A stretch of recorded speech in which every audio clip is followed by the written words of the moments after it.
Alors, décrire le circaète Jean Leblanc, Circaetus gallicus.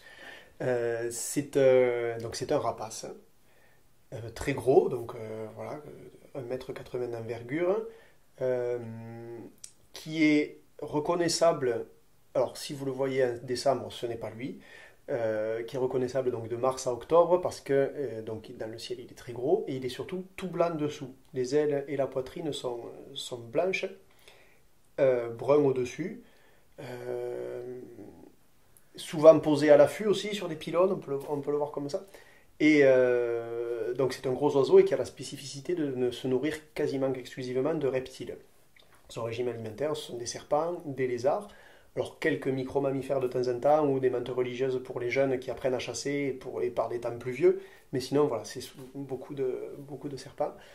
Donc, ben, comme tous les rapaces, un bec crochu. Il a la particularité d'avoir une assez grosse tête, hein, comparée à une buse. Les buses, c'est les rapaces qu'on voit surtout maintenant sur les piquets des autoroutes, par exemple, pour économiser de l'énergie, qui vont éviter de planer longtemps puisqu'il fait froid. Donc, elles attendent qu'une souris se fasse écraser pour aller la manger, au risque de se faire écraser elle-même, mais c'est comme ça. Et puisque là, en plus, on voit beaucoup de buses en ce moment, parce qu'en plein hiver, puisque ce sont les populations d'Europe du Nord qui viennent justement dans le sud de l'Europe pour pouvoir passer l'hiver, quoi, tout simplement, et se nourrir.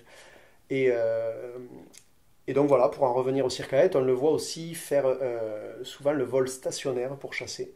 Donc il existe, c'est pas tous les rapaces qui pratiquent ce vol, cette chasse-là, donc voilà, ils sont assez fixes, hein, avec les ailes qui ondulent en fait pour se stabiliser. Il y a un qu'on voit tout le temps faire ça, c'est le faucon cresserelle qui est beaucoup plus petit, hein. Et voilà, le circaète, peut faire partie aussi des critères d'identification de cet oiseau. Euh, Chose aussi fascinante et qui le rend aussi assez vulnérable, c'est qu'il ne pond qu'un œuf. Il y a un œuf par an et très sensible au dérangement. Et donc c'est pour ça que je fais partie des gens qui essayent de faire entendre que organiser des battues, même administratives, par les chasseurs, des battues au renard, au sanglier, dont déjà la légitimité peut être contestable, mais de faire ces battues-là en avril, mai, juin, c'est une vraie problématique parce qu'un chasseur en poste pendant 2 heures, même s'il est à 300 mètres ou 500 mètres d'un nid de circaète, il y a de grandes chances que la femelle s'envole et que l'œuf refroidisse et devienne stérile, ou qu'il se fasse prédater par un autre oiseau un peu moins farouche au chasseur. Donc voilà, ça fait partie des problématiques notamment de cette espèce et qu'on essaye de faire valoir pour le protéger. Hormis après les quelques balles et plombs perdus qu'il peut avoir, mais c'est pour ça qu'il est important que les moments de chasse ne cohabitent pas avec les moments de nidification aussi.